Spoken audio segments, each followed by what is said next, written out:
So, kamusta Kai?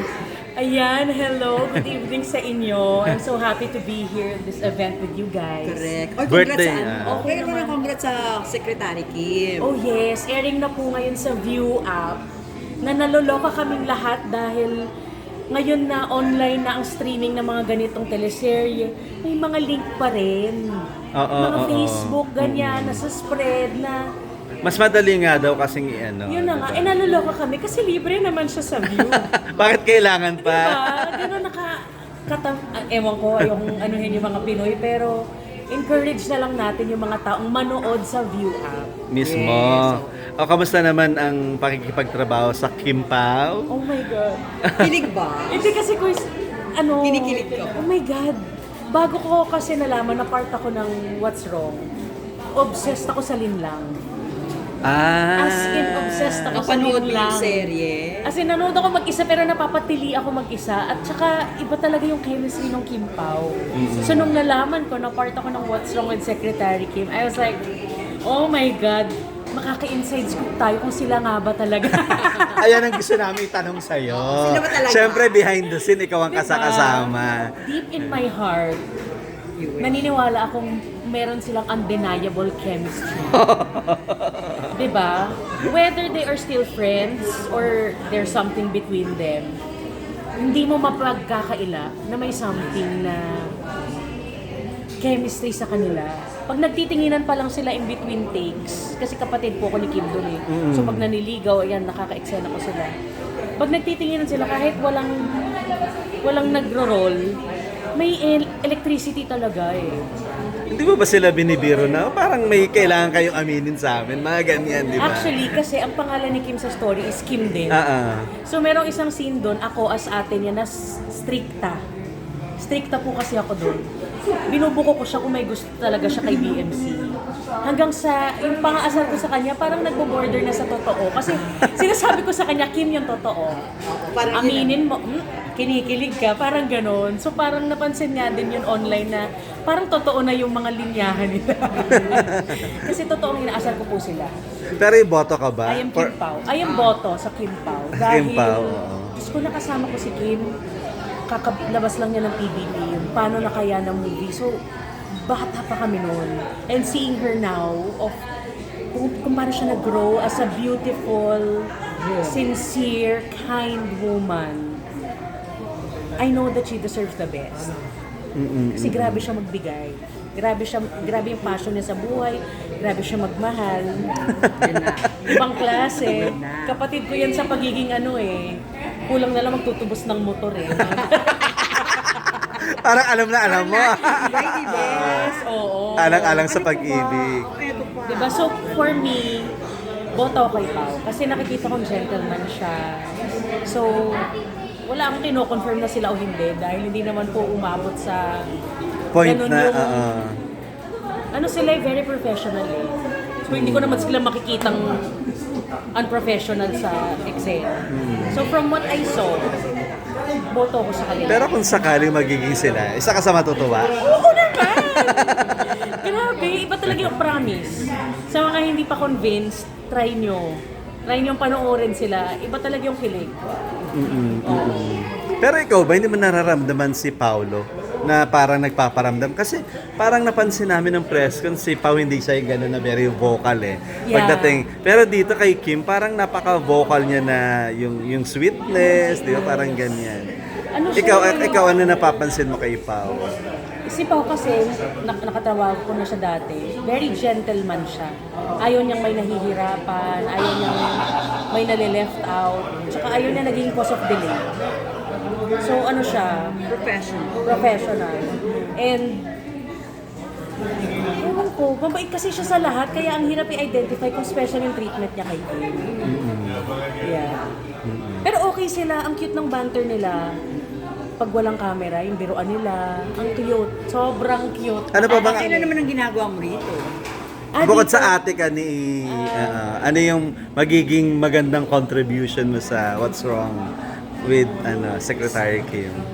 Dito tonight, we are attending the birthday of Doc Carl Paligid. Doc we are celebrating the birthday of Doc Carl Balita. Yes. So, in-invite ako dito nila Direk Kizzy, nila Direk Cathy, para kasi they're so proud of the talents that they have produced through this show.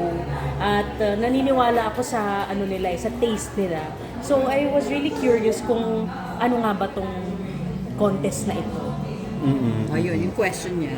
About dun Bukod sa... sa pagiging sister, ni Kim. what was the Ano yung magiging magandang contribution mo? Yung Actually, kaiba dito nakakatawa. is very relatable sa tunay na buhay. Kasi sa pangalan pa lang po, si Kim. Yung nagpe-play na Kat Galang din pangalan sa totoong buhay. Ah. At ako naman si Clarice. Ako naman pangalan ko sa totoong buhay, Carissa. So very close. Kami lang. Parang sinulat ba to para sa amin? Parang ganun yung feeling. Pero, nanibago po kami ni Kat Galang kasi usually, nahahanay kami sa mga roles na ako, yung kikay, yung palaging kinikilig, boy crazy. Siya naman yung stricta. Ngayon, baliktad kami. Baliktad kami ng role. So medyo nung simula nahihirapan kasi gusto kong bumaluktot at bumakla pero hindi, kailangan strict ate ako. Which I think with the help of Direk Chad Vidanes, na-guide naman kami ng maganda at ang ganda na kinalabasan niya, na pinapanood ko na siya. Para talaga kami magkakapatid. Nadya-challenge ka ba doon sa character mo? Kasi Na-challenge ako. hindi ka kasi ganun Di di ba ba? po? Parang usually ako yung malandi. Ako yung mahabot sa lalaki. Pero this time ako yung parang, "Shh, Conservative ka. Conservative. Kim." Ganun lang. How close yung character mo dun sa Korean character? Or parang dinagdag ba kayo? May Actually, ganun ba? baliktad kami. Yung mataba, siya dapat yung kikay.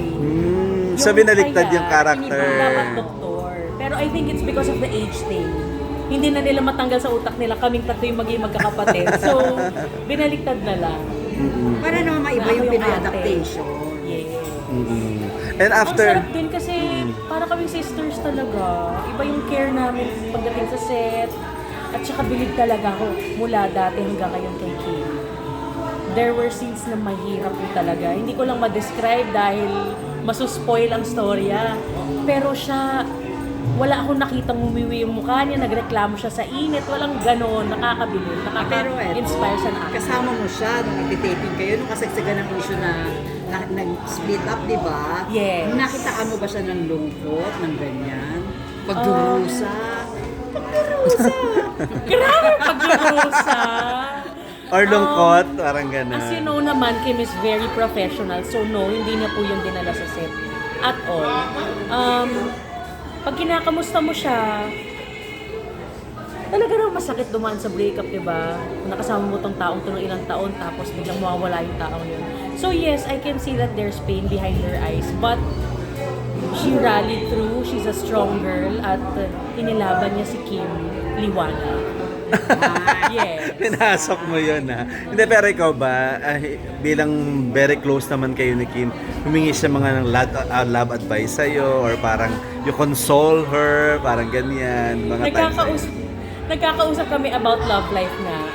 At yun nga, ang maganda kasi sa nangyari ngayon, feeling ko madami siyang natutunan.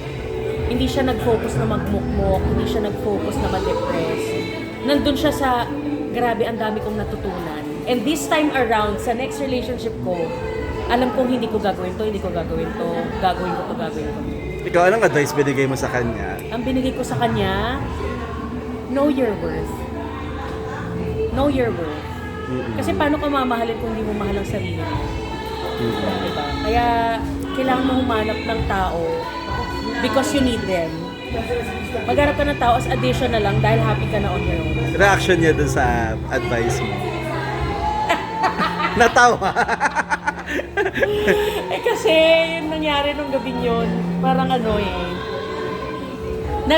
natutuwa na lang siya sa mga couple sa paligid niya, pinagkikis niya. Kiss kayo! Parang okay nang nakikita niya ibang tao masaya. Kung kahit happy na siya doon, happy na siya for others. Parang hindi nga siya naghahanap ng next. Sa ngayon. So hindi niya hinahanap kay pau yun. Parang gano'n. Di ba? Well, hindi natin alam kung magaling yung panliligaw. Pwede. Maaaring Oo, magbago ang maaari. isipan. Pero sa nakikita ko sa kanya ngayon, she's being a strong boss lady. Sabi mo, pahinga ka muna puso, Kim. Yan. Pahinga muna. Ikalma. Kalma. Baby, kalma. Baby, kalma. Thank you. Salamat Thank you. po.